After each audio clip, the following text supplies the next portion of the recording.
పూరా లోకల్. డబ్బులు ఇవ్వడమే కాదు, ఇక్కడి నుంచి వాట్సాప్లో వీళ్ళందరినీ పెట్టుకొని, ఒకవేళ కొంతమంది వాట్సాప్లో లేకపోతే కనెక్షన్ పాయింట్ పెట్టుకొని వాళ్ళకి టైం టు టైం గైడెన్స్ ఇవ్వాలి. ఇప్పుడు ఈ పిల్లోడు ఉన్నాడు గణేష్, గణేష్ వీడు 9th క్లాస్. మీరు కష్టపడి ఒక 6-7 సంవత్సరాలు చదివిస్తే వీడు అనుకున్నట్టు ఒక మంచి సాఫ్ట్వేర్ ఇంజనీర్ అయితే ఆ కుటుంబం మొత్తం పైకి వస్తుంది. ఆ బాధ్యత, ఇలాంటి బాధ్యతలు మీరు తీసుకోవాల్సిన అవసరం మీ పైన ఉంది. 10th ఇక్కడ ఉండడు సార్, హాస్టల్కి వెళ్ళిపోతాడు సార్. 10వ తరగతి నుంచి ఇక్కడి నుంచి పంపించి ఆయనే మెంటరింగ్ చేస్తాడు, హ్యాండ్ హోల్డింగ్ చేస్తాడు. అవసరమైతే 10 రూపాయలు ఖర్చు పెడతాడు, అన్ని బాధ్యతలు తీసుకుంటాడు. తీసుకొని ఆవిడ కూడా ఏం పని చేస్తుందో ఒకసారి ఆవిడతో కనుక్కొని ఆవిడ కూడా స్కిల్ డెవలప్మెంట్ చేసి ఒక 4 గొర్రెలు పట్టిస్తే బాగుపడుతుందా, లేదంటే 2 ఆవులు పట్టిస్తే బాగుపడుతుందా, ఏం చేస్తే ఆవిడకి కూడా ఒక 20,000-30,000 రూపాయల ఆదాయం వచ్చేట్టుగా ఈ కుర్రాడు జీవితంలో సెటిల్ అయ్యేట్టుగా మీరు నర్చర్ చేస్తూనే ఉంటారు. అలాంటి కుటుంబాలకు ఒక యాక్షన్ ప్లాన్ తయారు చేస్తారు. వాళ్ళకుండే ఆస్తులు, ఇప్పుడు ఆ కుటుంబానికి ఆస్తి ఏంటి? ఈ కుర్రాడే ఆస్తి. ఆ కుర్రాడిని ఆస్తిగా మీరు ట్రీట్ చేసి పెట్టుబడి ఈ కుర్రాడి పైన పెట్టి ఈ కుర్రాడిని కానీ బాగా మనం మానిటర్ చేయగలిగితే ఈయన కుటుంబానికి ఆస్తి కాకుండా సమాజానికే ఒక ఆస్తిగా తయారయ్యే పరిస్థితి వస్తుంది. మీరు చదివించిన వాడు ఈరోజు మీరు మార్గదర్శి, అది బంగారు కుటుంబం. రేపు వీడు పెద్ద అయినాక వీడు బంగారు కుటుంబం మార్గదర్శి కావాలి, వీడు 10 మందికి సహాయం చేయాలి. అప్పుడే ఈ ఉద్యమానికి స్ఫూర్తి వస్తుంది. I'm very happy. ఎంతమందిని చేయగలుగుతారు మీరు విన్నారు. ఈ 6-7 మంది కలెక్టర్ ఒక ప్రొఫైల్ ఇస్తాడు, వర్కౌట్ చేయండి. వీళ్లే కాదు, ఊరు మీద నాకు ఒక అవగాహన ఉంది. ఈ ఊరంతా కూడా యాదవులు ఎక్కువ ఉన్నారు. కులవృత్తి 2, పాలు గొర్రెలు, ఈ 2 ఎక్కువ ఉంటాయి. ఇక్కడ కొన్ని సమస్యలు కూడా మనం చూస్తే గ్రామ సమస్యలు, వ్యక్తిగత సమస్యలను నేను పరిష్కారం చేస్తాను.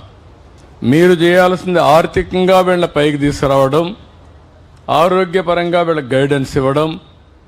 వీళ్ళని ఏం చేస్తే వీళ్ళ జీవితాల్లో మార్పు వస్తుందో ఇప్పుడు మీరు చూశారు.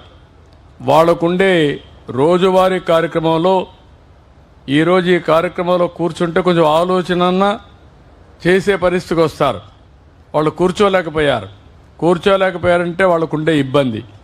అలాంటి సమయంలో మీరు వాళ్ళకి ఎప్పుడు సమయం ఉంటే ఆ సమయంలో మాట్లాడి ఆ కుటుంబాన్ని బాగు చేసే బాధ్యత మీరు తీసుకోవాల్సిన అవసరం ఉంది.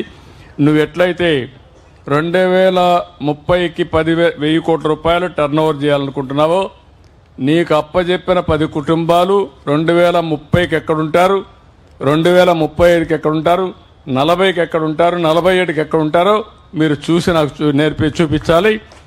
ఒకవేళ మీకు అంతకంటే ముందే వీళ్ళు పైకి వస్తే బంగారు కుటుంబాలు మారతాయి, మార్గదర్శులు ఉంటారు.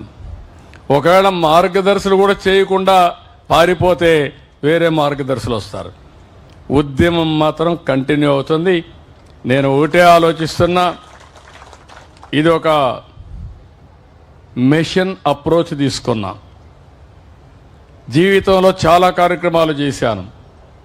47 సంవత్సరాలు మీరు నన్ను ఆశీర్వదించారు. ఏ నాయకుడికి జరగలా. సమైక్య ఆంధ్రప్రదేశ్లో 9 సంవత్సరాలు ముఖ్యమంత్రిని, ఆ రికార్డు ఎవరు బ్రేక్ చేయలేరు. 10 సంవత్సరాల అపోజిషన్ లీడర్ని, ఇప్పుడు 6వ సంవత్సరం ఈ రాష్ట్రంలో మళ్ళీ కొత్త రాష్ట్రంలో ముఖ్యమంత్రిని. అంటే ఇది అరుదైనటువంటి గౌరవం మీరు ఇచ్చారు. కానీ నేను కూడా తెలుగు జాతిని అన్ని విధాలు ఆదుకుని ప్రపంచంలోనే నెంబర్ 1 జాతిగా తెలుగు జాతిని తయారు చేయాలనేది నా ఆకాంక్ష. అది చేస్తా. మీరు చేయాల్సిందిగా విక్రమ్ గారిని కోరుతున్నా. చేస్తారని చెప్పాల్సిన. బాగా చదువుకుంటావా? నమ్మకమేనా? నీకు ఆయన చెప్పింది నీకు అర్థమైందా? ఏం అర్థమైంది నీకు చెప్పు. నువ్వు అయి ఉంటే బాగా చదువుకుంటావు. ఇప్పుడు విక్రమ్ నాగేశ్వరరావు చెప్పాడు, నారాయణరావు చెప్పాడు. నారాయణరావు గారు చెప్పింది నీకేమర్థమైంది? బాగా చదివేస్తాడండి. అర్థమైందా నీకు? అర్థమైంది. నీకు ఏదైనా ఇబ్బంది వస్తే ఎవరితో మాట్లాడతావు? మీ అమ్మతో. తర్వాత ఎవరితో మాట్లాడతావు? సార్తో మాట్లాడతావు. కాబట్టి లైన్ ఏర్పాటు చేశా. ఆ లైన్లో పోయే బాధ్యత మీది. సరేనా? నమ్మకమేనా? నమ్మకం. సరే సార్. గట్టిగా చెప్పు. సరే సార్. ఓకే, అందరికి చెప్పు. అందరి ముందర నేను మళ్ళా నిన్ను ఇంజనీర్గా చూడాలి. సరే అవుతానని చెప్పు. అవుతాను.